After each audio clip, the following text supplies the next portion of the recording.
Hey there, everybody. Welcome to the Daytripper Photo Show, episode number 90. We are going to have a little bit of... Oh, look who's back. Gabriel. Howdy, howdy, howdy. So Gabriel's on a job site right now working. Darren's having trouble getting his sound working, so he'll be in and out. But we had to start at 9:30. We couldn't postpone it anymore. So here we are on the show. Our public is too angry. The public.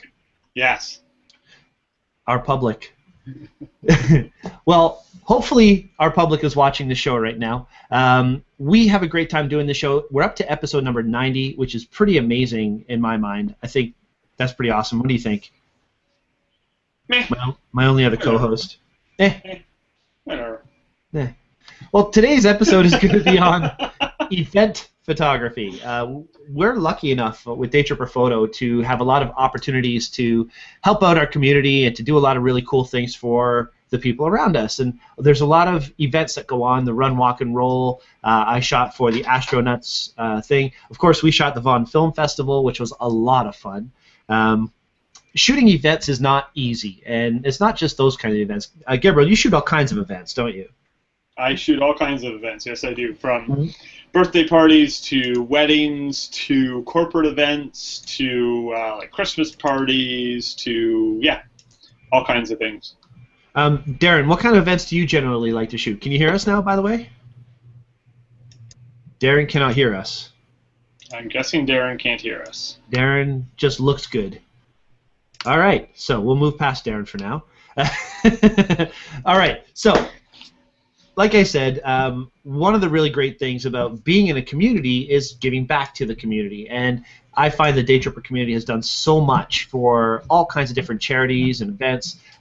We donate day trips to many, many different charities, anything from families that need money at Christmas time to the Richmond Hill Camera Club to all kinds of different crazy things. It's a great thing to be able to do to give back, and this is something that we can actually do that with. Daytripper gives us that opportunity. So the events that we get to shoot teach us a lot. They give us a lot of education, which is why I like to open that up to the community members. I don't know if you've been watching and you've seen some of the posts that I've made in the past.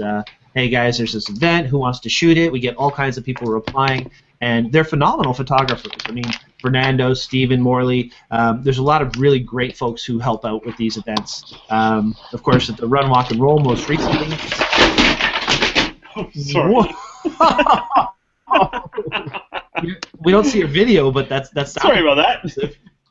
I was just moving a desk so I could access the plug, and apparently there were some file folders there that all went boom because I realized, hold it, I'm standing, and I don't want to do this for the entire show because standing sucks. Did you clear the desk like this? Oh yeah, I was just like.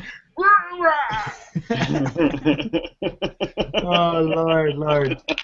It's gonna be a great show. Hulk Smash. Hey, did you see the photo that they just posted? Hulk Smash on the. Anyway, it doesn't matter. Squirrel. Already squirreling. Anyway, tonight we're going to talk about some tips and some techniques for shooting events and some things that you can think about while you're out shooting, some settings that you can try, and lenses that you might want to use, and all kinds of different things that might be important to you, what to bring, what not to bring, and what it is to shoot these kinds of events. Because there's a lot of stuff going on in events that we have to be aware of. Gabriel, when you're shooting a wedding event, I'm sorry. This is the tiniest little cup I've ever seen. Oh, the pinky too. Look at you. It's an espresso cup. Okay, it's important. I have been at this job for like 12-hour days for the last week, and the only thing that the problem is that I have to come in when nobody's here. So I get here at 4 and I work till like 2 a.m. And they have an espresso machine, and if it wasn't for that, I don't know if I would have survived. So I am very happy for this thing. It has gotten very much use. But don't you think if you just made bigger cups full, it would last longer? It's all about the experience, man. So you gotta raise a little pinky finger. I'm so scared. I'm so scared. That's good. Hey, Darren, how's your sound working? Can you hear us? Unfortunately, yes. Oh, it's funny because it's true. Okay. So, what was your question again? Sorry, the question we were is asking about weddings. when you're shooting a wedding, what are some of the really important things that you always have to be aware of, to plan for? What are the most important things that you cannot miss? Well, obviously there's the first kiss. That's the big one. And we usually do coaching about that ahead of time, and we mention to our bride and groom, don't just go in there for a quick peck. Linger. Enjoy the moment. There's the cake cutting. There's the bouquet toss. The garter belt removal. So there are very specific things that you always have to make sure you capture. Those are the primary ones. Yeah. There's like 1,000 smaller ones. The bride hugging the father, the first dance, stuff like that. But the big ones are like the first kiss, the bouquet toss, so on and so forth. Mm-hmm.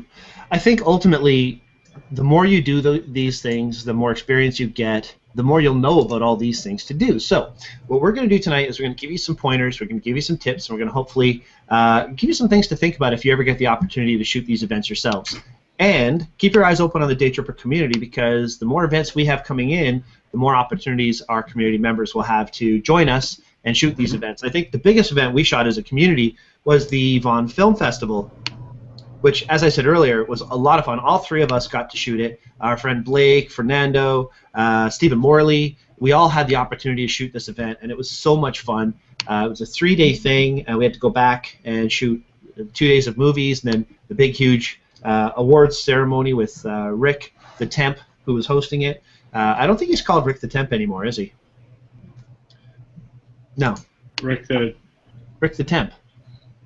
Rick Campanelli, the host of the Vaughan Film Festival. Oh, right, okay. Okay, I'm catching you now. Yeah. Anyway, it doesn't matter. I know it from Rick the Temp. It was a long time ago. I know. He's been doing it for a long time. I shouldn't give him that temp thing anymore.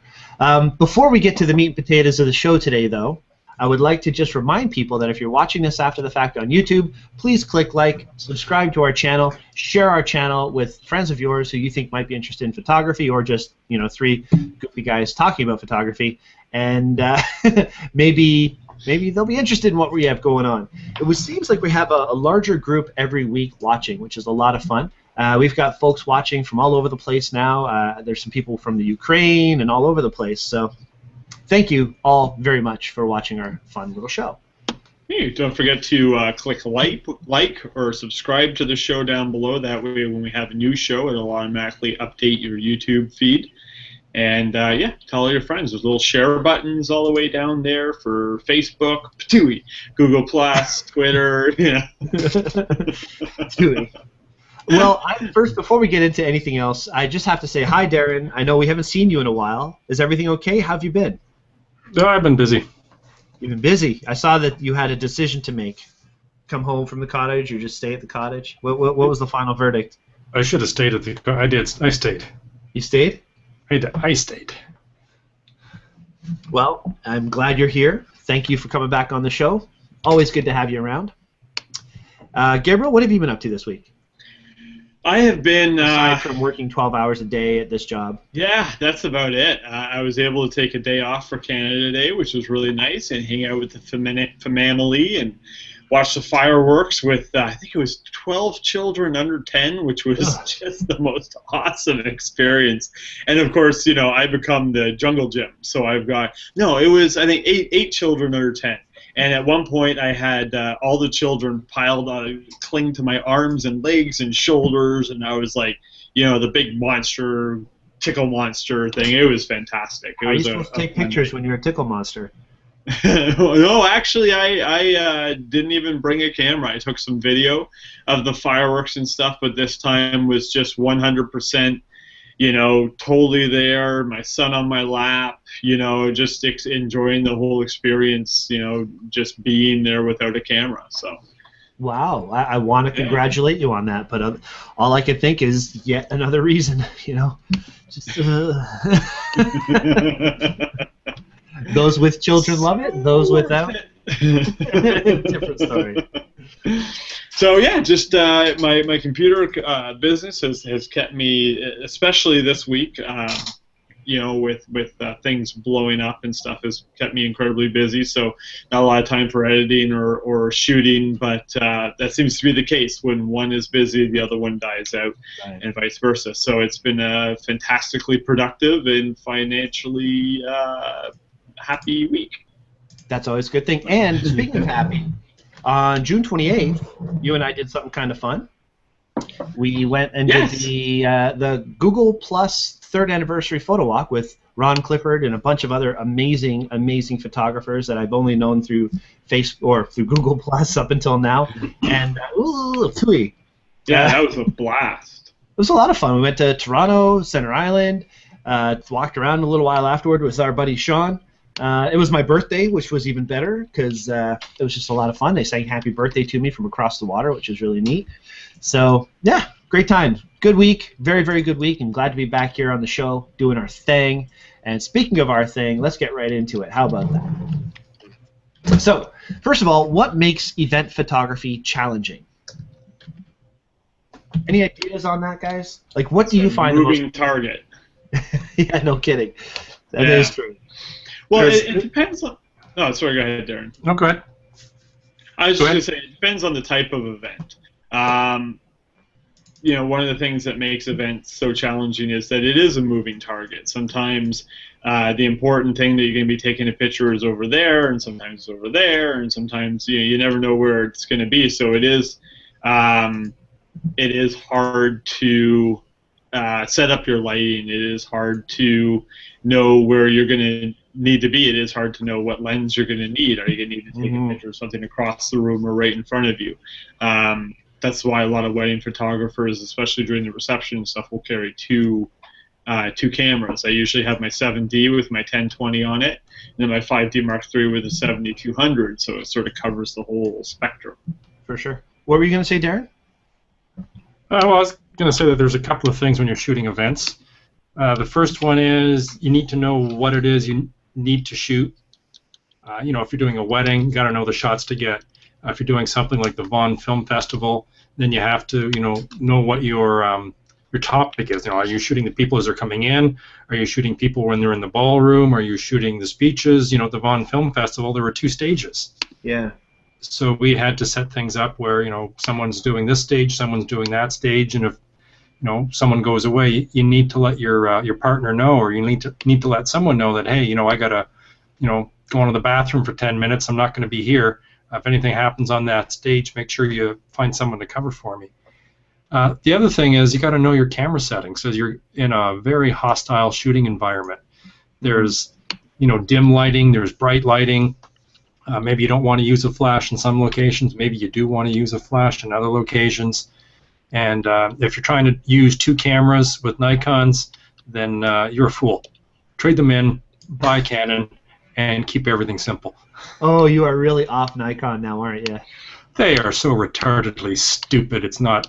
It's incredible. Gee, Darren, tell me what you really think. I've got a D300, a D700, and a D800, and they keep moving important controls into different places. So much so that a simple thing like changing focusing points is completely different between the 700 and the 800. I can only imagine that they've moved a couple of more critical features on the D810. Yeah. That's coming up, and they haven't put everything all into one programmed bank that you can record all your settings in and have it reset to that automatically. It's funny. When I was looking to buy my second camera, I was waiting and waiting and waiting until the one came out that had similar layout of controls as my 700, and the 7100 fits the bill perfectly. I find them very intuitive between the two, and whatever differences they are, working with the camera for a little bit of time gets me comfortable with those differences. So I didn't have that kind of frustration that you're having, I think, right now. But everyone's different, I guess. I'm going to put you under some high pressure. I'm going to send you out to shoot a wedding. You're going to have 2 cameras, and you're going to need to change focusing points between the 2 cameras. And good luck on that. They work the same. No, your 700 is a switch on the back, and it's a switch on the front. Oh, focus mode, like how many points you're choosing, not just where to put the point.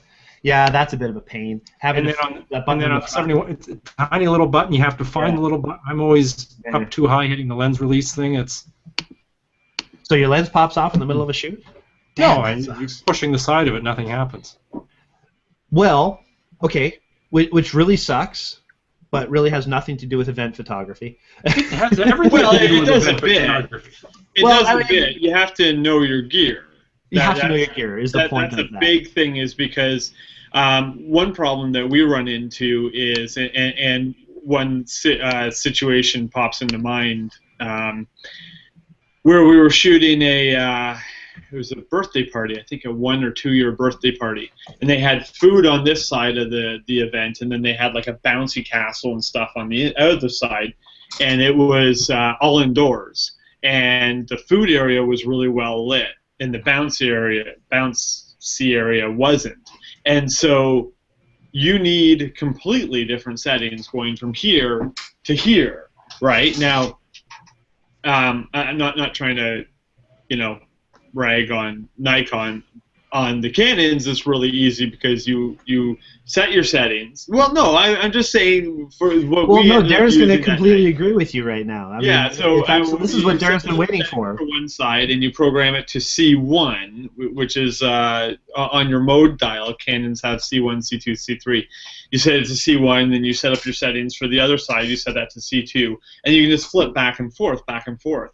But if you don't have that, you have to remember what your settings are and be able to, you have to be able to change your ISO without looking at your camera. You have to be able to have your camera up and hit a button and adjust your settings without looking at it. Right. So knowing your gear enables you to really get the shots. And I can feel Darren's pain.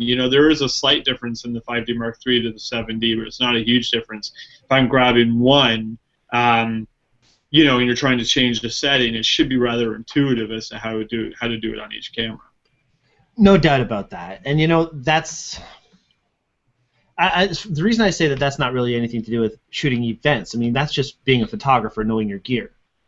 You always have to know your gear. If you're going to have the camera, you learn how to use it. You practice enough right, to know where these controls are. Landscape, you have a little bit longer to know your gear than if you're doing wedding. Like if you're doing, say, a wedding, right? I always equate everything that I do to a wedding, which is the most important thing pretty much the most important thing you can ever shoot, unless you're shooting like D-Day or something like that.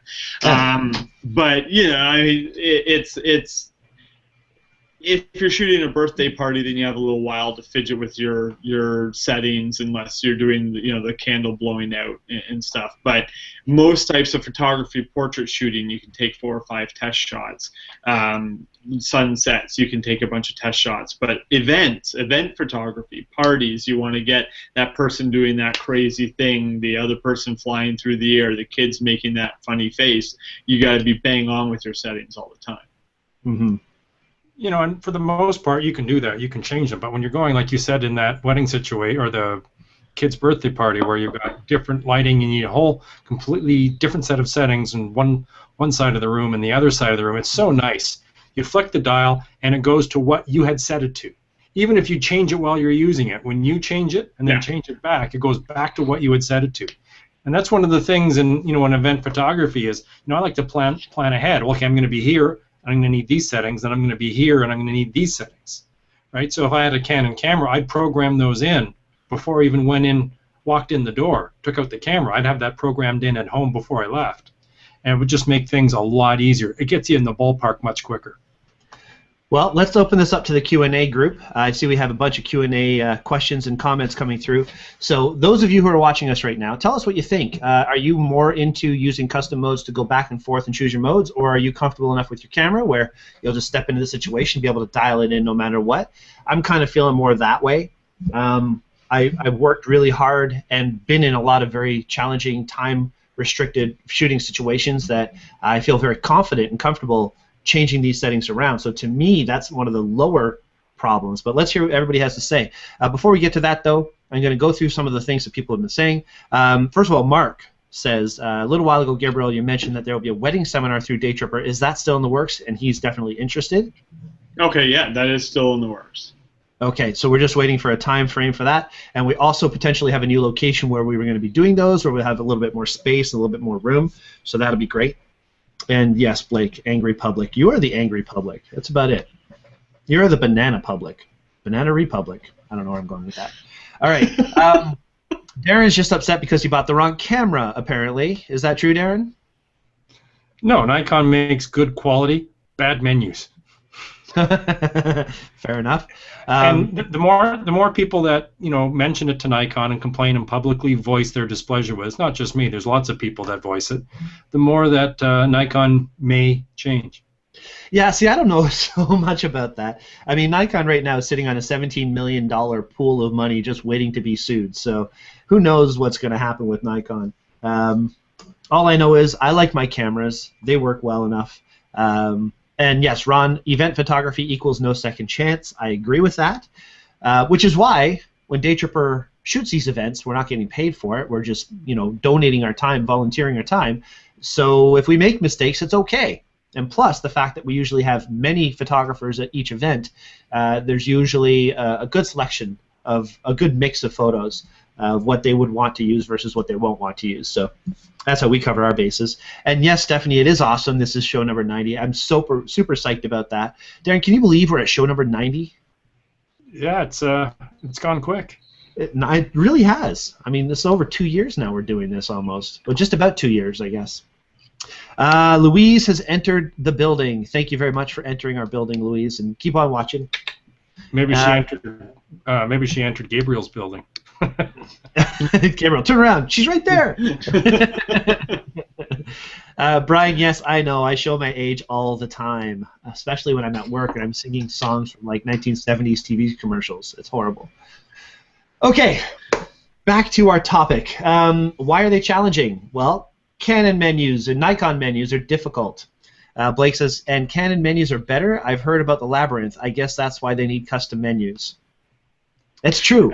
Everything's it's like using built-in car navigation systems. I mean, you might as well just smash yourself in the head with a hammer every time you press a button. And it's something that is going to be catching up soon. But they need like an Android interface or some sort of touchscreen intuitive interface. They actually have to hire designers to make these menus, and then then we'll be able to navigate through things quicker. Just make them voice activated for some things. It's like, yeah, but you can't be talking into your camera when you're shooting a wedding. Whisper. Well, at least you can turn that feature on and off. But you know what? There's a lot to be said for development and growth. I think the Android platform going on the Samsung Galaxy cameras is going to change a few things. Who knows? I'm not the guy designing this stuff. So I think on the top-end Canon cameras they have it. I know on the Nikon top-end cameras they have it, built-in microphone, and you can program a button and do a voice note on the image file. On the D3Ss, the D4Ss, they have that little microphone button. Actually, I think way back to the D2H. It's a pretty cool feature. And that I've actually mentioned to Isabel. She has a D4S, and I mentioned that you can use that to put a little voice tag where you've taken the photo or something that's important to you about the photo. So it doesn't really control your menus or anything, but it's a neat little feature to have. Yep. So why are they challenging, guys? Lighting. What's the deal with lighting? Why would it be so important to have this understanding of lighting when you're shooting events? So you mentioned it earlier, Gabriel, when you're going from the funhouse area to the wedding side, you're going to have different lighting. But what is it that you're changing? Like, what are you looking for? Are you changing your white balance? Are you changing? Are you adding more flash? What are you compensating with? Basically, with event photography, there's two main things. You want to capture the action, but you also want to capture the mood. And sometimes that's more challenging than others. We've done bar mitzvahs where the venue spends a lot of time on lighting, but there isn't enough lighting to capture the action. So we bring in studio strobes, and we just sort of position them in the corners around the room. And every time we take a picture, it wirelessly fires off the studio strobes. Now, unfortunately, it makes every picture look rather bland because it looks like it's just lit in a normally lit room, but it captures the action. And then we've shot in the same event where the people hosting the event spent extra money on lighting, and there was a lot of ambient lighting, and we were able to eliminate those flashes altogether, just use the on-camera flash and crank up our ISO. Well, on camera as in hot shoe flash, crank up the ISO and really capture the mood of the event. So it depends, because the lighting is changing from where you are in the room to what it is that you're trying to capture, whether it's somebody sitting at a table or a break dancer in the middle of the floor. Lighting is always a constant challenge. Yeah, for sure. And that's something that we all have to be aware of. Darren always is a very big proponent of good lighting in a photo and using lighting properly. When we were shooting the Vaughan Film Festival, Darren, what did you find the most challenging thing about the lighting there? Because that was indoor. It wasn't like a dark area and a bright area. It was all pretty dark. Well, you're using the flash, which is a third variable, has a variable intensity. If you leave it on the auto setting, then it'll automatically try to dictate the amount of light. Joe Leduc uses his flashes in manual power settings, and he's got complete control. But he's also been doing that a lot longer, and he's more aware of his distance. Right. I leave the flash in the auto setting, but I know when it's going to get fooled, so I play with the flash compensation, which effectively is doing the same thing. And it's a little more forgiving in case I forget to change it, which I'm likely to do because I don't do event photography on a regular basis. So it just hasn't been ingrained into me in that way. I guess that is a big key, is the experience, the practice. Just like anything, you want to make sure that you do it enough that you get good at it and you know all the things that are going to happen before they happen. So the goal is to get a good photo. So what makes a good photo? Well, one that is focused properly. So okay, focusing, we can figure that out pretty good. But then what shutter speed do you use? If it's dark in there, right, you might want to use a slower shutter speed so you don't have to crank the ISO as high. I'm pretty good at holding the camera rock solid, but if I'm photographing someone like Brian who's moving around all over the place, he's going to be blurry. If I'm shooting someone like Gabriel, he's not going to be blurry. So just knowing, the types of, movements that people will be doing. Someone doing a speech, I might be able to do that at a 50th of a second. But if somebody's walking around, maybe I got to go to 80th of a second, and then adjust your ISO and your aperture and or flash power settings. To do that. So there's a lot of stuff going on in addition to, did I get this shot? Did I get that shot? Did I get this person? Did I get that person? Yeah, there's always so much going on, and that is really what's making it challenging. Now, speaking of what's going on, what about when people get in your way? Like, what do you do when Uncle Bob jumps up and steps in your way? Do you just grab him by the scruff and take him to the ground, or do you kind of work around it? Are you friendly in this environment, or do you take charge? I've never run into that situation. So I can't say. I think if you're the hired photographer, you have to be tough.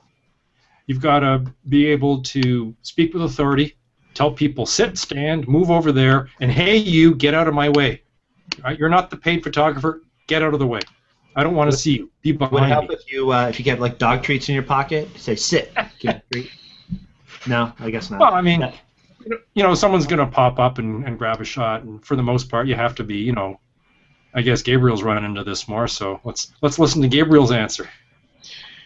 If it's during the speeches or something like that, usually we keep ourselves pretty visible. We crouch down, and we have one shooter close in with, say a 70mm lens, and then one further away, so we have two angles.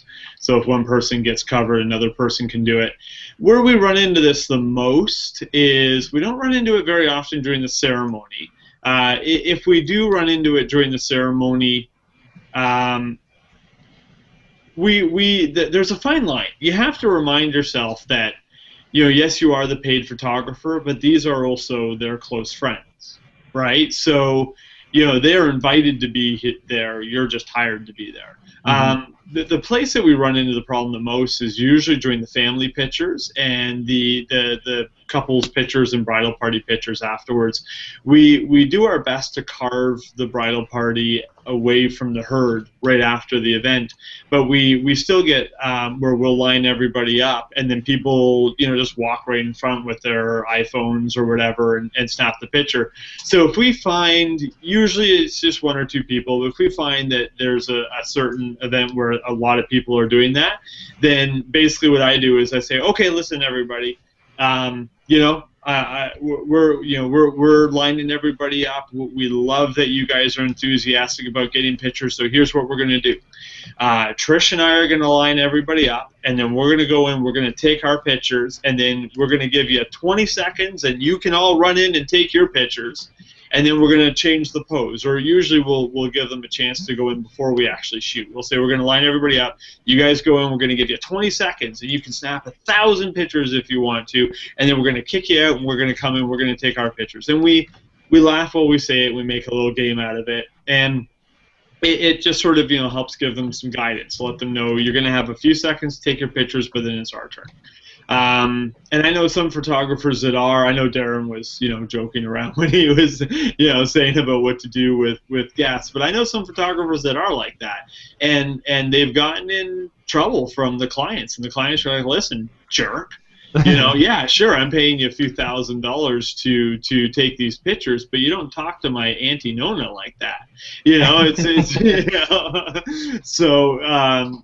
You have to find the balance. Yeah, these people are getting in your way, but it's also their family member that they used to change their diapers of, or they used to bounce on their knee that's getting married, and they're so excited for this event, or it's their grandson that's turning 1 or something like that. It's one thing when it's a wedding or something like that, but when we shot the Vaughan Film Festival, we had the Uncle Bob getting out there and jumping right in front of us in the middle of a setup shot, and basically jumping in there, taking the photo. The people thought the photo was done. They'd move on, and I'd be sitting there like, "Hey, wait a second, I didn't get the photo yet."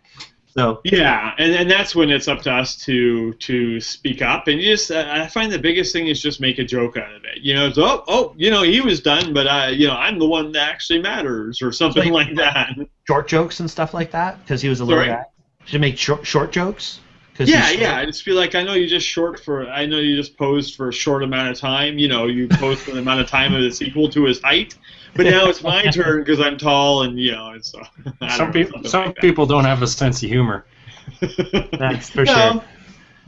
But you win some, you lose some. But I find if you make a joke out of it, and just be playful with it, honestly. Playful with it, not passive aggressive. Most of the time it works out. You figured me out. Well, that's one of the keys to being a good event photographer, is being able to communicate well with people. Yes. Where you're assertive, right? But you're not overbearing. You're forceful, but you're not rude. Right. Good point. Very good point. And you definitely have to make sure that, especially for weddings and things like that, that your communication skills and your ability to blend well with any family and any denomination. Shut up, Brian, you're getting in my way. Go away. See, I get this all the time. Pardon me. Don Komarechka actually has a really good point. He says you should keep your ears open as much as your eyes. Conversation going on all around you can give you hints about great images worth capturing. If you're looking for images that tell stories, listen for the stories that are unfolding around you. Excellent point. Yeah. Another thing is always have your camera up. A camera that's down by your side is a camera that's too far away. So you'll know, whenever I'm shooting a wedding, I just got my camera like this, and I'm looking around, and I'm looking for, that event, that moment that's about to happen. Mm. And only change one battery in your camera at a time. Don't change them both at the same time. Leave... Just in case, you gotta get up there. Yeah, never mind. Did I miss you on that one? If you're changing your batteries in your cameras, you have 2 cameras, and then never mind. Oh, I see what you mean. Okay. Both cameras down. Luckily my cameras, the batteries will last usually 2 weddings. Oh, my Canon's better than your Nikon. No, I don't know how long a Nikon lasts. All I have is the experience with a D7000, which wouldn't last a full day of shooting jewelry, so blah, blah, blah. Mine only lasted on one wedding, but I don't shoot weddings often, so weddings, they'll die. Anyway. Louise says she upgraded to a Canon 70D last week, and the touchscreen makes changing settings a breeze. Nice. That is a good feature. That's one thing I like about the touchscreen displays. They do make it nice and quick to be able to just... They're nice. They're nice, but sometimes when you're putting the camera away or you're touching it or moving it, the touchscreen can actually change some settings on you that you may not be aware of. Which is nice to have those screens that flip and close, because if the touchscreen, like on point and shoots, you put it up to your face just by an accident, or it touches your cheek, or something touches it, it changes settings. When you can close that screen and prevent that from happening altogether, that's handy. Well, in event photography, you'll quickly learn, after 1 or 2, mistakes, I guess, whether or not it's something that interferes with you and you need to turn off when you're doing the event and turn on most of the other time. Some people don't have a problem with it. I know some people in the Canon Rebel cameras had problems with the touchscreen menus. Mm-hmm. So it just depends on the person. She also says the features multiple settings, user set, C1, C2, and C3. They'll be right up there on the mode dial. Not sure if the 70D has a mode dial still, does it? Yes, it does. Okay. Mm-hmm. So the 70D is a replacement for the 60D. It's a much, much better camera. The video is fantastic, nice autofocus with that split pixel focusing system. But otherwise, it still works the same as even the Rebels as far as that goes. It should be up there in the mode dial, PS or PTV, AVM, and then C1, C2, C3. All right, thank you. All right, so we got some other things here. Tough hours.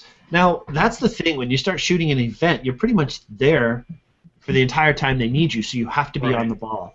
I think a good thing that I would like to do before an event is get a lot of sleep, get a lot of rest ahead of time, really plan out exactly what it is I need to shoot that day, usually make a shot list, things that I have to remember to get when I get there. And that way when you're there, you're less focused on those things and more focused on getting the shots and getting everything done within the proper time. Making sure you hit all your cues. For example, at the Vaughan Film Festival, for the first 2 nights, we had to shoot the actual event as people were walking in to watch the movies. So we were actually in the movie theater watching these movies with a lot of these people, and the timing was pretty important. When the movies would let in, let out, what we'd have to cover at this time or that time. Even for the grand finale, the big award ceremony, as Darren mentioned, with 2 stages. You really have to be aware of timing and what's going on where. So the hours are really important. How do you find hours when you're shooting a wedding? Like, what's the longest wedding you've shot, Gabriel? Our biggest package has us from basically them getting ready first thing in the morning. We drive with them to the church all the way to the cutting of the cake or the first dance.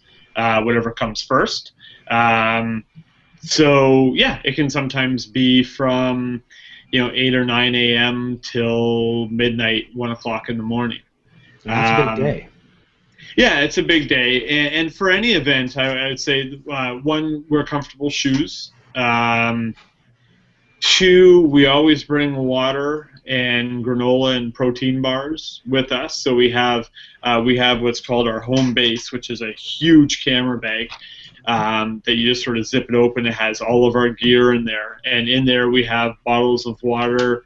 We have granola bars, power bars, energy bars. Don't do like pop or Red Bull or anything like that because it's it picks you up but then it just smashes you down. Bring fruit if you can, just hydrate throughout the day and make sure you're just always nibbling on something if you can. Sometimes we've done like a little pouch on the side full of nuts and stuff, just sort of keep you going. Pick up trail mix or something like that. Yeah, I like to do that for day trips and so on. It's always nice to have a little nibbly. But don't you usually get food in these events? You do, yeah. You usually get dinner and stuff, but I mean that can be hours after you start shooting, because usually there's you wake up in the morning, you grab breakfast on the way. You wake up in the morning, they're having breakfast, you're shooting. You go to the church, right? You shoot the event, and then you're doing family portraits afterwards while everybody goes and grabs a quick lunch. So in other words, be prepared to be on your own time frame. Exactly. Right. Exactly. And then don't rely on them for that. And then at dinner we sit down and we eat because we don't take pictures of people eating. But even then we take shifts because they're doing speeches while you're eating, and sometimes you don't have time to. You get 2 bites of your salmon, you go you jump up to shoot a speech, you come back and the servers have cleared it. Right. A ball of hungry anger. Brian Watts. Actually, Brian's going to be shooting the next event that I shoot on Saturday. We're doing the PWE wrestling event, and Brian's stepped up to help us out with that again. He asks, when would you charge by the hour, and when would you charge by the event? Basically, weddings, we have packages. Everything else, we do by the hour. We have a minimum, we're minimum 2 hours, so if somebody just wants to come and shoot a quick birthday party, We do a minimum 2 hours because it's got to be worth our time to go down there, shoot the event, and also edit it after. But weddings, and people will say, you know, hold it, if we hire you for your smallest wedding package, it's $800. But we only need you for 4 hours. If we were to pay you hourly, it would be half that. And our answer is, yeah, you're absolutely right. But you know what? Weddings are a lot more stressful. They're a lot more stressful for us. You know, we bring a lot more gear. We bring extra gear, backup gear, and because of that stress level and the level of editing that we have to do, we charge more for weddings. Not because, you know, if you buy a dozen roses, it's $12, but if it's for a wedding, it's, you know, $85. We don't do it to take advantage of the situation. We do it because it's a lot more stressful. So we have packages for weddings, and you know, we charge a minimum package for that. Everything else we just do. You dance around that too much, Gabriel. You should tell them that your rate for a wedding is, and then, you know, 4 hours, $800. Do the math and work it out. That's your hourly rate for a wedding. Your hourly rate for anything else is lower, right? Different rates for different events. Yeah, and it's just because weddings are a lot more stressful. Speaking of that, Jordan asks, what is the average ratio of post-processing hours to shooting hours? Because that's also something that you have to roll into the cost of a wedding. It's not just showing up for 4 hours taking pictures. Then you have to edit the pictures. You have to deliver them on time. You have to make sure that they're looking professional and slick. Are they getting a book? Are they getting this? Are they do like that's a whole different side of it. How good a photographer are you? Well, and you know, with a wedding, you know, there's many different phases, right? There's the ceremony, which you're going to do some editing on to sort of add some mood. There's the party, which you're not going to do a lot of editing on. There's the family pictures, where you're going to do a very fair amount of editing on. With the Vaughan Film Festival, we just gave them our cards, and they did the editing. With a birthday party, if I shoot 400 pictures at a birthday party, they get my 80 to 100 favorite, and I can get those easily downloaded, backed up, sorted, processed, and sent out within a day.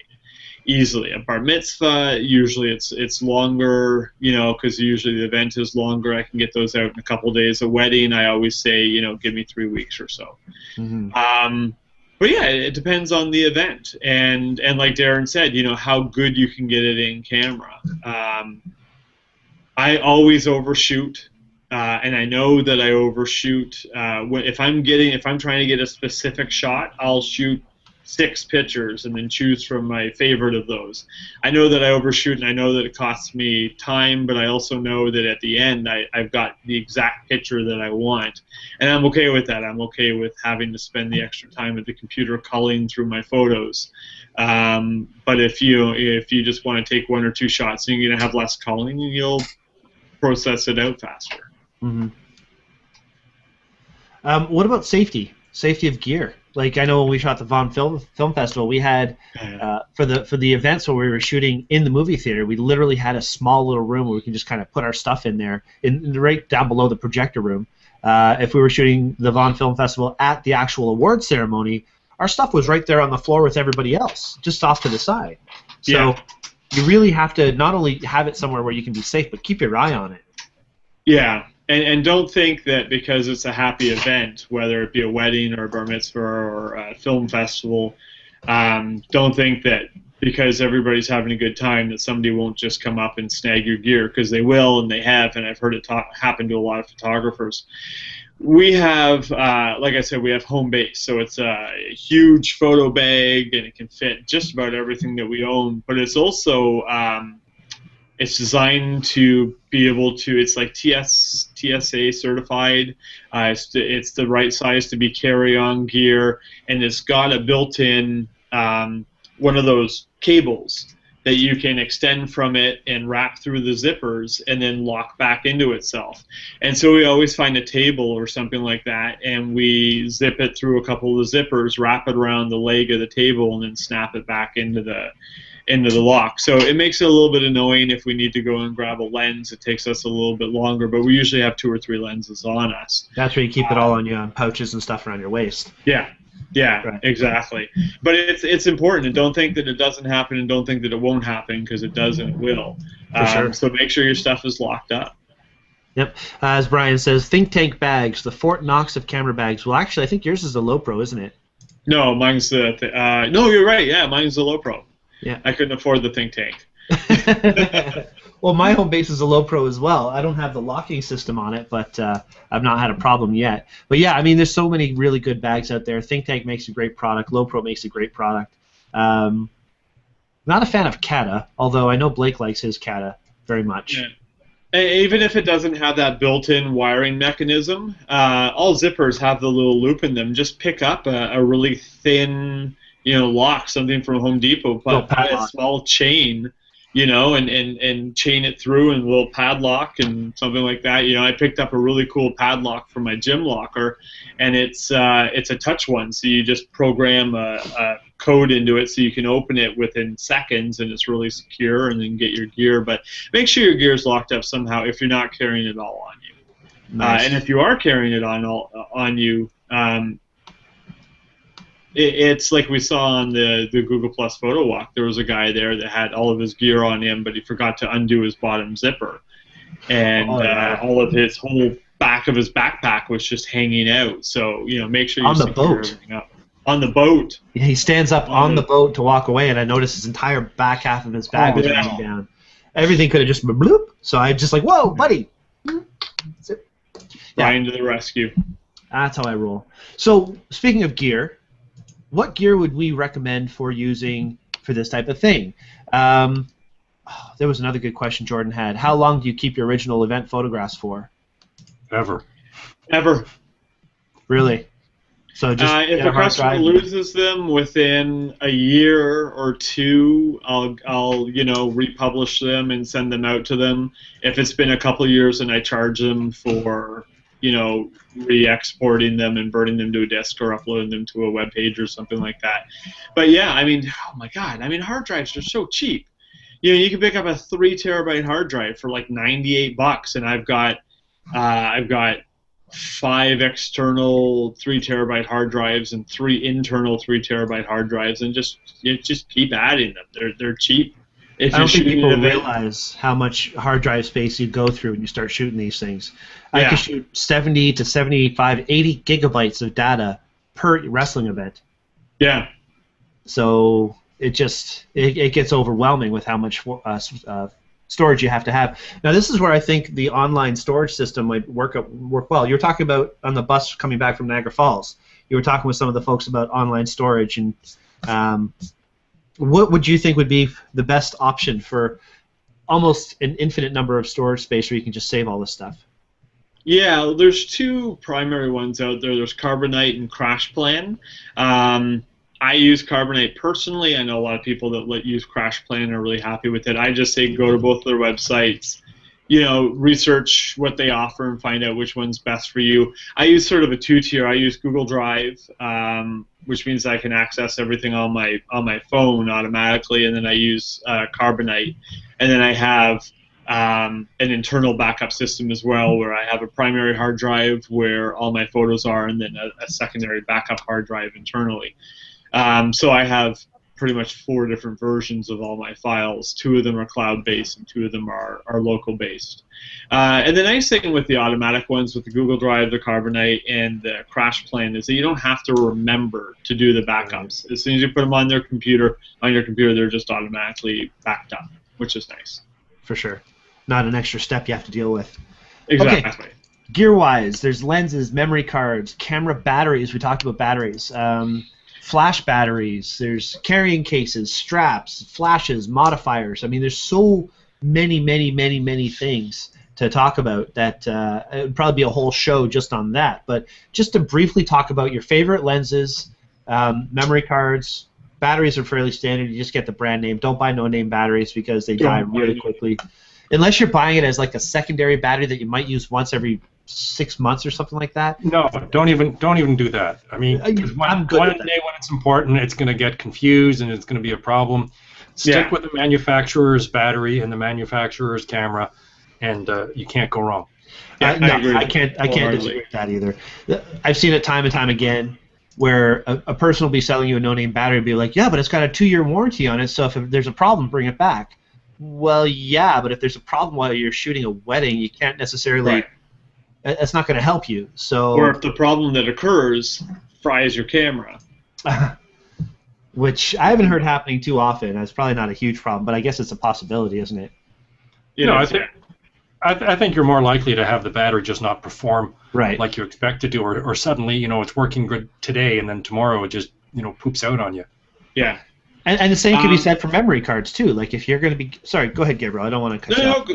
No, I was just going to go through the list that you went through and just quickly name my recommendations, and then maybe we can each do that. So Yeah. I'd say for lenses, a wide angle like a fisheye, a 10-20, and then after that, just go fast. Get a 24 to 70 2.8, a 70 to 200 2.8. And then just, especially if you're shooting events, just go as fast as you can. I will no longer buy any lens that's slower than 2.8. 1.8, 1.4, 1.2 if I can. But yeah, fast is better. Memory cards. Some people I know one person that was telling their friend to only buy 2 gig memory cards and to never wipe them and just store them forever. And because 2 gig memory cards are cheap, and it's like, okay, fine. If that's the way that you want to roll, that's not how I roll. With my 5D Mark II, I can have a compact flash and an SD card in there, so I just have a 32 in each, and the pictures right to each card. So if one fails, I've got the pictures on the other one. I like big cards. I like 32s and 16s. I cannot like big lie. cards, and I cannot lie.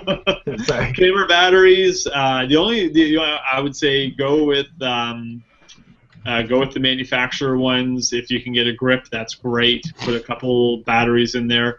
For flash batteries, I always use rechargeables first, and then when I run out of those, and I go to the Costco ones are half the price and have shown to be just as good as Durecells or Energizer. Cases and carrying straps, I've got a great low pro or think tank belt system that I use, and then I use a rapid strap. And then actually have a cotton carrier for carrying my second camera. Flashes, I just use the Canon 580 EX2, although I'm looking at upgrading that to a 600, which I was speaking to somebody recently about and totally forgot until I just mentioned that right now, so I will contact you soon. Modifiers, sometimes I use Gary Fong's, a lot of times I use flash benders, which are a lot of fun, and most of the time I use the walls around me. I use, just point the flash in different directions and bounce it off the wall or the ceiling and to create cool effects. Use your environment. Use your environment. And then bags, we already spoke, I use the Low Pro home base, and then I have a think tank belt system. Cool. That's my recommendations. That's awesome. What do you use, Darren? What would you recommend, I should say? Well, I mean, you have to be comfortable carrying your camera, in a way that suits you. So whether you want to use the Spider holster or you want to use a black rapid strap, they each have their advantages. I'm sort of without a net when I use the holster. I don't have any other strap. If I let go of the camera, it crashes to the floor. So I haven't done a lot of events, but I found that straps dangling more likely get caught on something and yank the camera out of my hand. So I like that. Flash, I always have 2 flashes, always have a backup. And you can go wireless, but again, as Gabriel was saying, setting up studio lights is way better bang for the buck. If you're going to spend the money on stuff, if you're getting the gear for this, spend the money on studio gear. I mean, they recycle so much faster. You don't have to worry about changing batteries. You can always take off the flash trigger and put on your portable flash, to get that 1 or 2, other shots. The 24 to 70, that's sort of a no-brainer. You either rent it or you buy it. And 2.8, you want fast lenses because it makes flashes go further. You get more range out of your flash, lets in more ambient light. So if you're looking for any kind of fast lens you can get your hands on. And it is going to cost you a lot of money. If you're only doing it occasionally, you can rent the lenses. There's a lot of people, I think, Gabriel, you started that way, just renting the good glass until you could afford to buy the good stuff. Yeah, the 7200. I rented it until the the earthquake and Fukushima happened, and then they were rented so far in advance that nobody could get them, so we had to bite the bullet and actually buy one. Right now we use the 24105, which we're thinking about selling, are going to sell, and want to get the 2470, but whenever we do an event that we need the 2470, we just rent it. Very cool. You mentioned about the grip and the battery pack for the grip. I'm just going to quickly show everybody what that means. A lot of people don't fully understand what a grip is, so I'm just going to illustrate that with the shorts right here. So I've got my handy-dandy shorts, and the grip is a piece that just goes on the bottom. I can't put it on because I've got all my other riggings on there, but there's the grip right there.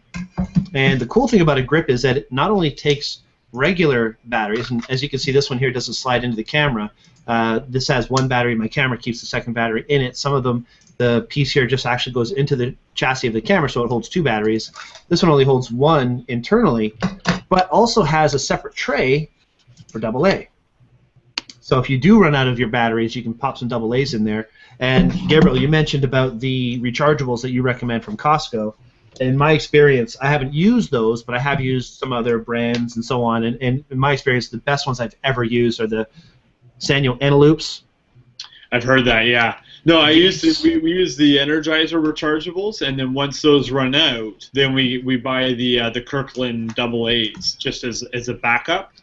And you can pick them up for really cheap, and they last just as long as the Energizers, which are 2 or 3 times the price. Something to remember, though, is a rechargeable battery will recycle faster than a disposable battery. So if you're going to be using external flashes and you're going to be shooting in bursts, like I would with wrestling, make sure that you have batteries that can have that energy right there for each flash every time you want to use it.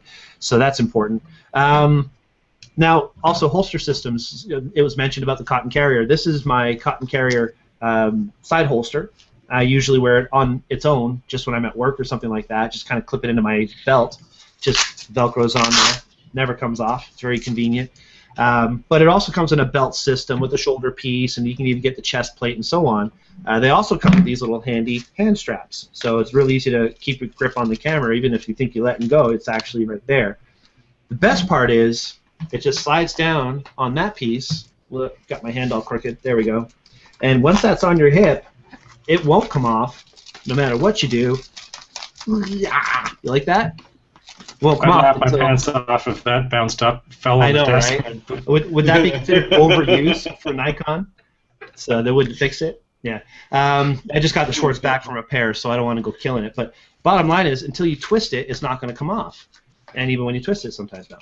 It always comes off. So very convenient little system of working with your gear. When I was shooting the Vaughan Film Festival, I had the waist belt around, but I also had a tether that went from the shoulder piece, about right here, to this little hooky guy that I still have on my cameras. Both the Schwartz and Mr. Snaps both have this little hooky guy. So it literally just goes from the shoulder to there. So if I do miss, it'll just kind of hang there like that.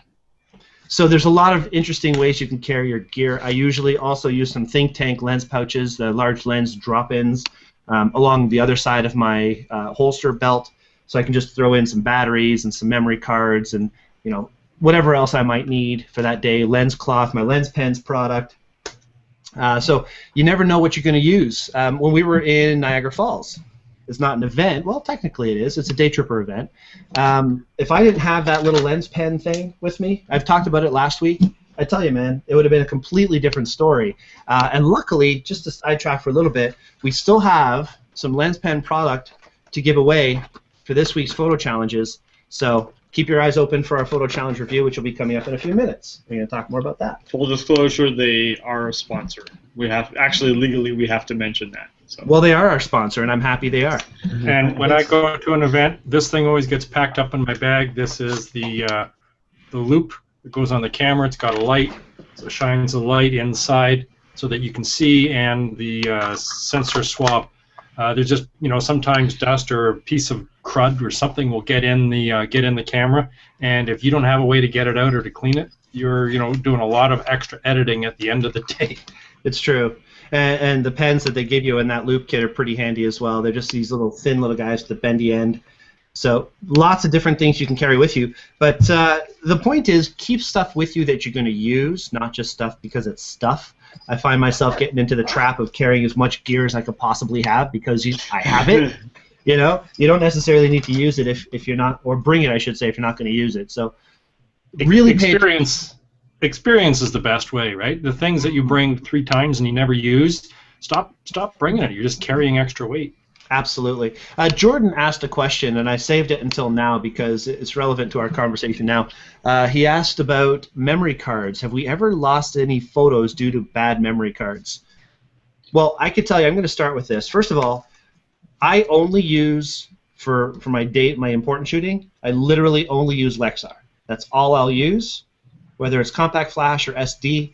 And the pure reason for that isn't because they're so much better than SanDisk. And you notice I'm only talking about 2 brand names. It's not because they're better than SanDisk. It's because they have better service. And I know this sounds kind of funny, but if you ever have a problem with a Lexar card and you can't recover it with the software that they give you in the package, which is in every package for these things, they will recover it for you, no charge. So I don't know of another service that's really offering you that. If you do have a problem with a memory card, Lexar will recover those for you if you can't do it on your own. But they give you the software to do it.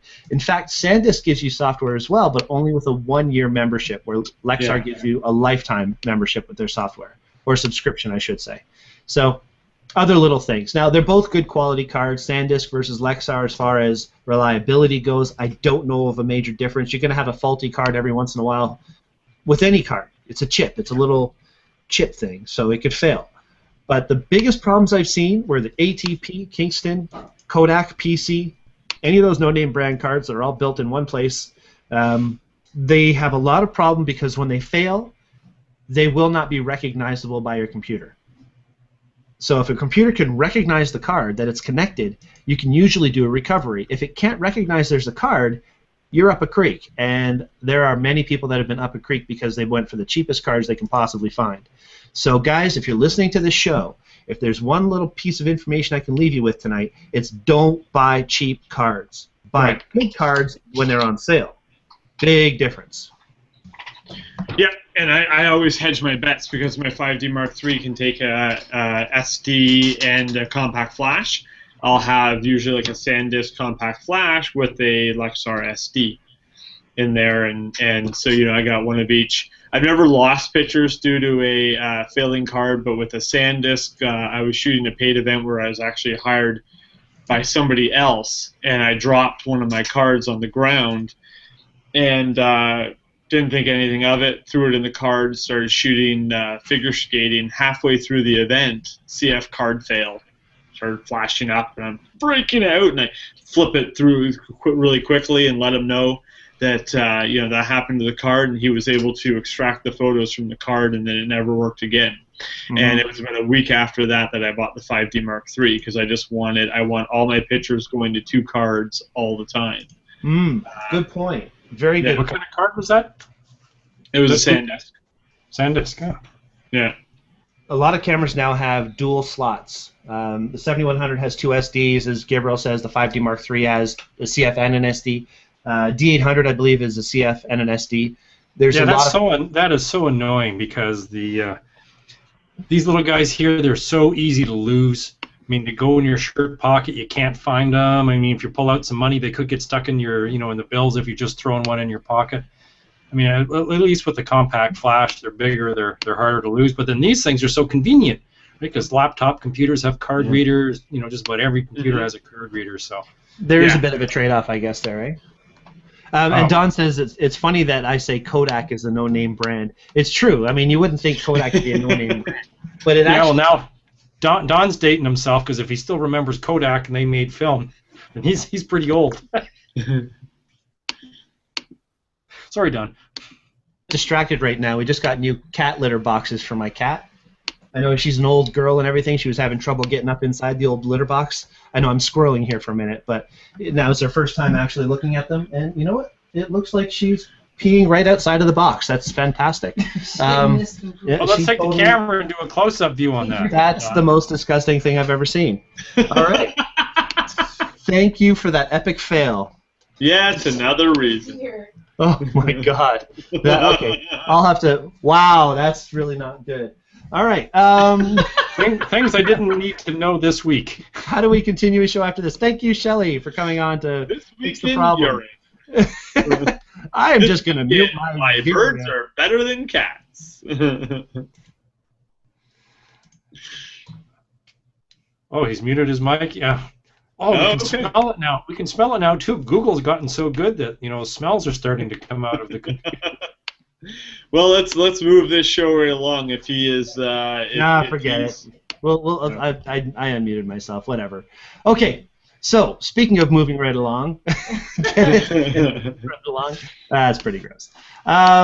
So what kind of shots are you trying for? Are you looking photojournalistic? Are you looking more creative? Like, what is it that we're trying to do when we're shooting events? I guess it's just to get the shot as clean as possible with as little edit as possible. So that would be more photojournalistic approach, wouldn't it?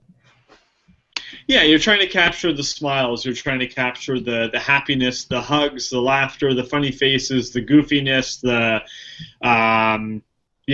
Uncle Frank getting drunk on the dance floor.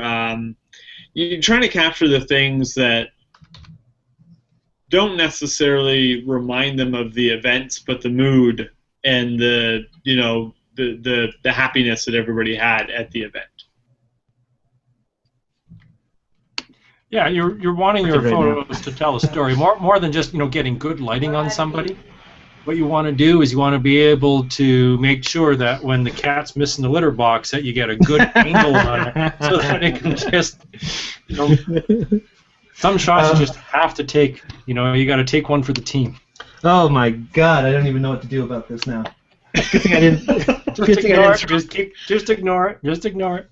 Well, it's a good thing I didn't throw out the litter box. I've got Shelley down on the ground over here cleaning it. I mean, this isn't cool. Yeah, we can see her head bobbing up and down back there. You can see her head bobbing up and down. Wait a second. This is not that kind of show. Comment! Ron, yeah, thank you for loving this show. You're loving my misery right now. All right, guys. I think we've covered it quite well. There's been a lot of... What's that? Angel didn't cover it well. Yeah, the litter box didn't cover that well. We're dropping viewers really quickly now. All right. So, thank you, Shelley. She's squirreling for me back here. All right, let's get into the photo challenge. Before we do that, just to throw out there, does anybody have any other questions about photo shooting events and getting into all of this stuff? If you have other questions while we're doing the photo challenge, thanks, Shell. Go ahead and post those in the Q&A, and we will get to those before we finish the show tonight.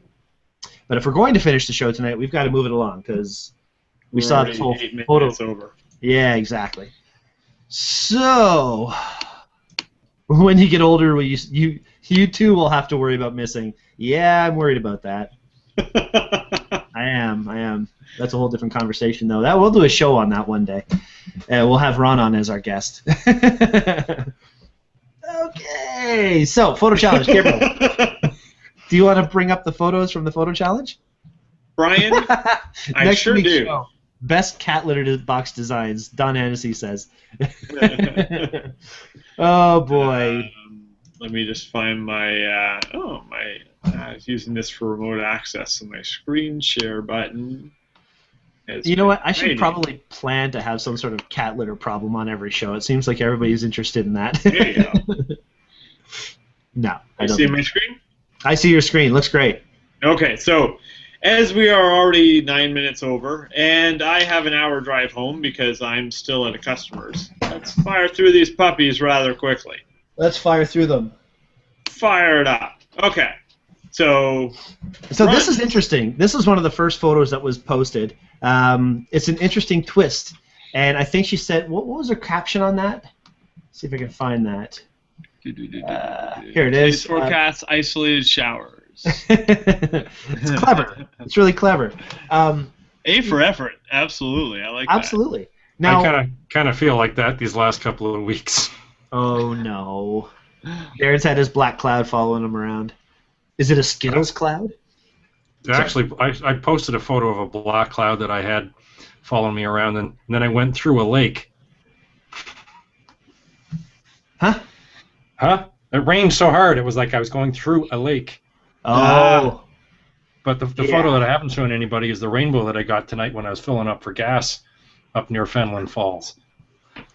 The rainbows have been beautiful. I digress. There's a lot of rainbows on the photo walk. I love this. Walk. I love the image. I love the composite effect and the thought that went into that. That's really creative. I agree. My only concern is is there another way to create digital cloud and rain? Is there a way to make the rain look a little less digital? Ah, I see what you mean. There probably, I'm just curious. Probably is. There probably is, but I mean... Shout out to Don Komarechka here. How do we make clouds look, or rain look like rain when it's not really there? Interesting enough anyway. It's a great concept, as we're saying. It had to be hard to do. It's a good concept. Yeah, I like the thought. And Louise likes this one, so that's a vote for from Louise there. All right, what's next? Yeah. So next we have a submission from Ron, like fluffy little clouds. Come along, kids, follow mommy, but only for about 6 months. Once they're old enough to look after themselves, the parents cut off the parental ties with them and chase them away, sometimes quite aggressively. So they are like fluffy Just little like clouds. That's what my mother did too. She chased me away quite aggressively. With a battle axe. Almost. Anyways, very cute, fluffy, cloud-like. Okay. Thank you, Ron. Jordan, snowbirds soaring through the clouds at the Waterloo Air Show on Sunday. That's pretty cool. It's always fun watching an air show and seeing the airplanes kind of go in and out of the clouds. I've never been to an air show. You have never been to... My son has been to more air shows than you. Well, if he's been to one, he's been to more than me. Exactly. There you go. Exactly. I like that. That's a nice shot. Mm-hmm. Simon. Cloudy with no chance of meatballs. Darn, I like meatballs. The question is, how can he know for sure? We were talking about this. Sorry, go ahead. Is it just me, or is there a bit of a red tint on those clouds? That's a good question. Yeah, it looks like maybe it's a little bit later in the day or early in the morning. Photo details. It was taken at 4:33 p.m., so there's not a lot of... It's not even close to sunset around then, so maybe too much magenta. Maybe too much magenta in it. It looks like it was probably, with pictures like these, you tend to throw them in the Lightroom and crank up the saturation to really get the blues in there and stuff, so it probably brought out some colors. It's nice. It's a classic picture of a shrubbery and then some nice clouds in the background. Very true to the theme. We have a couple submissions here from Rhonda. And was it Rhonda that said that I like HDR, and if you don't like it, you can GTFO? Yes. All right. It was. Well, and you know she is... Okay, for the record, Rhonda, we totally give you credit for that, and I think in photography you have to stick to your guns and you have to really know what you like. And I actually do a presentation on that. Know what you like out of your own photography. Only one problem is it's almost really overdone. Now, I totally get where you're coming from, and this is my opinion, guys. This is just Brian Weiss over here saying what I think about post-processing. But when I look at a photo, I like to look at it and think, man, that looks exactly like I saw it, or I wish I saw it looking like that. Where what we're seeing in a lot of over-processed photos is I've never seen anything that looked like that, and I don't know if I'd feel too confident walking outside if I did. So... Does that make sense to you guys? Am I being a jerk? I want to know what GTFO means. Get the beep out. Okay. Kidding. And for the record, everybody, we just had a try number 2 with the litter boxes, and it looks like it was a successful run. So maybe. Thanks for... Nobody cared. Well, I know she was obviously very full. I mean, it had to be taken care of. Anyway, I digress. Go ahead. All right. So what do you think about that comment that I made? I mean, they're very dramatic.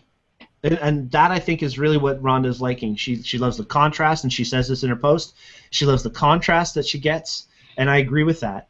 But it just seems like even the photo that I posted from my iPhone, I really bumped it up too much, but it was just the cloud texture. It wasn't more than just texture of cloud. Where here we have the trees and the cloud and. Yeah.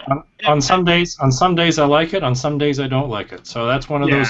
You either like it or you don't. And if she, I mean, okay, so long story short, there's phases in photography, and when I first started getting into photography, I over smoothed, overdid everything, and I look back at some of my pictures that I took years ago and I go, oh my God, I hadn't learned that less is more. But there's also styles in photography, and if she takes this and processes it and loves it and hangs it on a wall and looks at it every day and that's her bag baby, then that's fantastic. It's not going to. I mean, Trey Ratcliffe is somebody who we drool over his photography all the time, and there's people that look at that stuff and go, oh, I don't like it, it's too processed. So. It's there's going to be people that look at these pictures and say, wow, those are masterpieces, they're more art than they are photography, and there's going to be people that look at them and say, they're over processed. So I liked her first one better. Let's see here. This one here? No, the other one. This one. I'll read the second. Yeah, I like that one the best. Okay. Whereas I tend to like this one because I like the structure, I like the wood, I like the detail in that, and then the cloud is sort of a afterthought. But no, they're great, and they're progressive, and they're working on your vision, which is great. This is a nice sort of classic sunset shot. Yeah, the trees silhouetted. Yeah. I love the colors. Beautiful. I would, now, back to people's individual style, if I were taking this shot, I would have the trees take up less of the image. I would have it, sort of a little bit of negative space down in the bottom here. But, that's just me. And, well, I mean, realistically, guys, that's all we can do is give our opinions, and people are looking to us for that opinion. And I think ultimately one thing that we always say, and we will always say, is we are just three guys who love photography and have been doing it long enough to know that we don't know everything, but we know what we like. And if we see something and it touches us in a way, it's based on what we've learned and how we perceive photography. If you like what you're doing, keep doing what you're doing. We're not going to ever say stop, and we're never going to say this sucks, because who are we to judge if it's good or bad? We're just judging what we like and how we feel the photo should be. Is that fair to say, guys? We are here to judge, but people can take what we say with a grain of salt, and if they don't like it, they can use it for kitty litter. So there. Well, I've got a great spot right over here for you. All right, so go ahead. There was a great sunset tonight. Oh, I bet there was. After the dramatic weather we had today, every day it just seems like it's nice, and then it's hot, and then it's beautiful, and then it rains, and then it's hot again, and then there's hail, and then there's a cat falling from the sky, and then it's just ridiculous every day. Okay, so here's a shot that Julie made, where you can tell she's done post-processing, and you can tell it's really pushed, but it's not, in my opinion, too pushed, and there's no real bold, crazy edges. It's a really nice contrast between the goldenrod and the cloud textures and so on. There's still good detail in the actual silos, which is really important. You can tell that this image, you went into Lightroom and cranked up the clarity a little bit, and that tends to adjust everything evenly, so the clarity on these buildings here is punched up in equal conjunction to the clouds up there.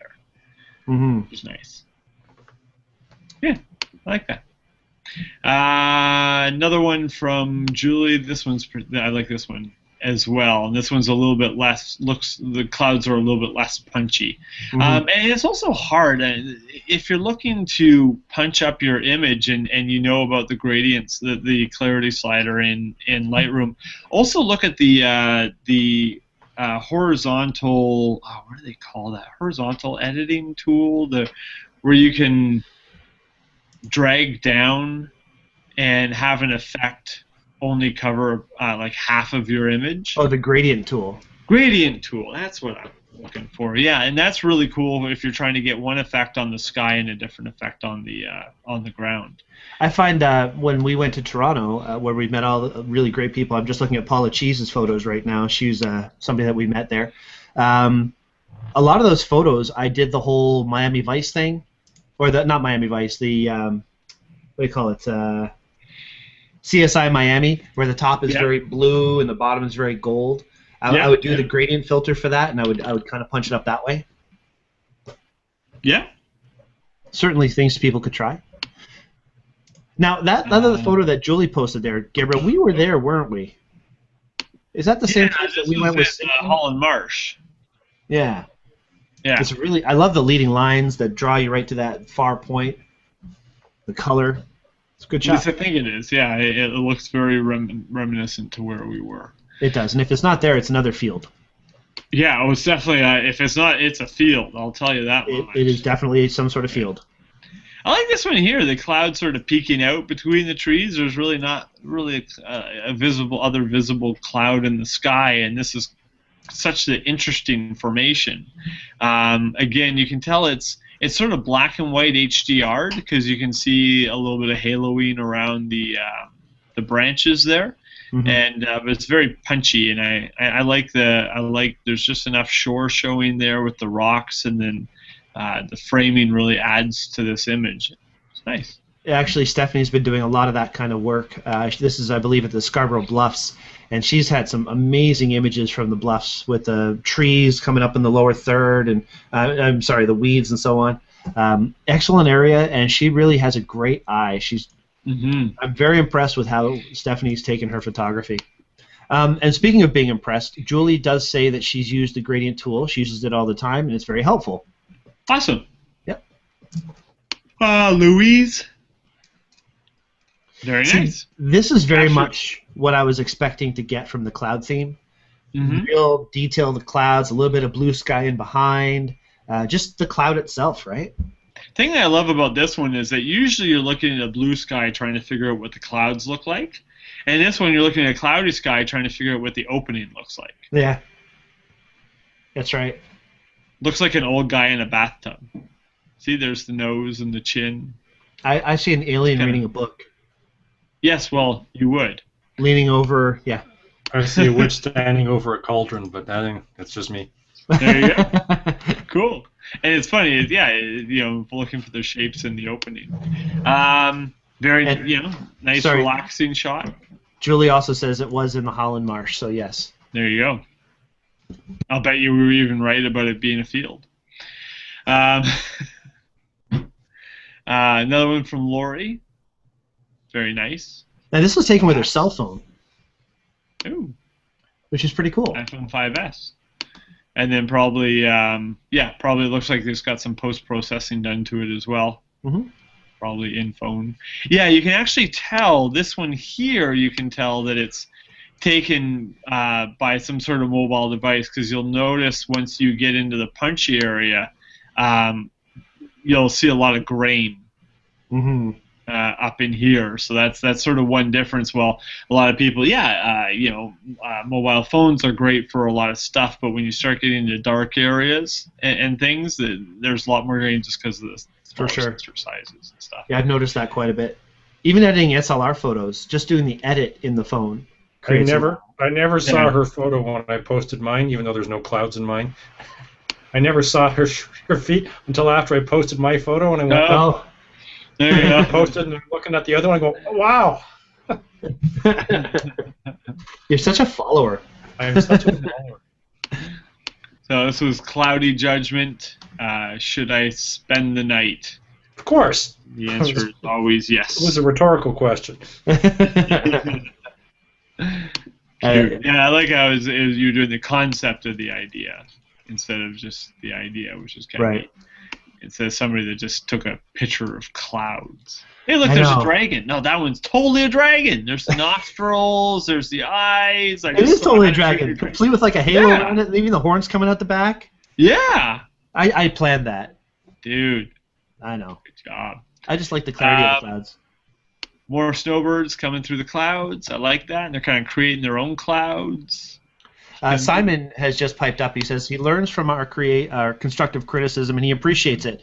I didn't notice any red in his clouds until Darren pointed it out, which now will make him be a little more aware of the magenta setting when bringing up other colors. Thanks, guys. You're very welcome. And that was a good catch there, Darren. Good job. Cool. This is another one. There's a few from Fred, but I'm gonna show this one because this is my favorite, and it's sort of like the other one where you're looking at the finding the horse in the opening of the clouds. This one's totally a horse. Did you get a picture of the horse head on the end of the boat, Gabriel? The ferry? The ferry, yeah. The guy wearing the horse head? No. Oh, yes, I did. Actually, I haven't had a chance to go through and process those images yet. So. Okay. But, yeah, the guy wearing the horse head. Looked just like it. Some cool ones from Fred there. One from Ron. Circus clouds. I don't know how those are circus clouds, Ron, but thanks for sharing. It doesn't say circus, actually. Wow. They're Siri clouds. They're from the iPhone. He must have used the iPhone. They're Siri clouds. Yeah, they turn on when you don't want them. They never understand what you're trying to say. They're very high clouds. They go very high in the sky. Now, quick question. Was this taken from a camera phone while driving or something? Because you got a cool sort of wavy effect down there, but... There is no evidence to support the fact that this may have been used hand-holding an electronic device and driving. There is no evidence to support that theory. Daytripper Photo is not reliable, nor does condone the use of cell phones while driving. This is kind of cool. This is kind of neat because you got like the happy little playground, you got the fence, you got the swampy area, and you got all the construction over there. For some reason, this reminds me of that scene from Terminator when the bomb hits and all the kids on the playground get. Anyways, yes, when she's up against the fence and she gets blown into ashes. Yeah. But it's very contrasty. You get really bright. It looks like the sun's shining on. The sun is totally shining on this side right here. You got harsh shadows right there and that's really well lit, and then very shadowy and cloudy over there. So that's It almost looks like a composite. Nice shot. Moving right along, one from Paul. Nice colors. Now I wonder if this is a phone. That's a 5D as well. Okay, that one looks very grainy for a 5D ISO 200. That's interesting. Could be JPEG. Could be JPEG compression. What's the file size? 960. Just under a meg. Yeah, maybe he just put in too much compression and it's coming up as green. Yeah, and Paul, you seem to have some dust on your sensor that yes, we might be able to take care of. Notice that. Yeah, looks like a little sensor dust. I thought it was a bird at first, but I looked closer and there's no bird there. And then this one here by Stephen Morley, which I love. I wonder if there's any photo details on this. Not really. I'm guessing it's a long exposure because you get a lot of movement in the trees here. I'm guessing it's infrared. You might be right. Either that or some really interesting post-processing. Mm-hmm. It's a shame. I'd love to see this image a little bit bigger. It's only 800 by 530. But I'd like to be able to zoom in on this and get into some of the details. But this is I think here the theme quite well. What I like about this shot is use of slow shutter speed to show the motion in the clouds, and then of course contrasting to the barn, getting the detail of the barn with the lack of detail in the cloud. I thought that was really neat. I do want to take one last look though at Fred's photo, the one with the layers, cloud layers. Sure. Let's go down to there, cloud layers. Because Fred was really actually able to maintain the detail in the shadow of the cloud, which is nice. I mean, you've got all the texture. I'm looking at it on mine. Of course, the screen's looking at me talking. There you go. Exactly. The texture of the clouds, all up in the top right corner. You can see all the different shades of cloud. I think you did a really decent job making that exposure. Absolutely. Very nice. All right, so that's all the photos, isn't it? Yes, it is. Thank you very much for submitting. Those were great. It really captured the theme well. Absolutely. Very good job, everybody. Yeah, even a couple conceptual ones in there, which is always nice. And Julie also says she got a picture of the horse head guy, too. And that was pretty Oh, interesting. cool. Some dude on a Yeah. ferry wearing a horse head. Like, what's with that? Keep I know, telling there's this guy Vaughan. There's a story there. There's a story. Yep. Okay, so since we are way past when we're normally supposed to be done, we're going to go in straight away and talk about the top 3 photos. And we're going to give away prizes for each of these. So for first place, we're going to give away the DSLR Pro Kit from LensPen, where you get the 3 pens, including the little Mini Pro, where you can clean inside the viewfinder, because we all know this gets very sticky and sweaty sometimes. Well, I don't know. That's like my favorite thing. Yeah.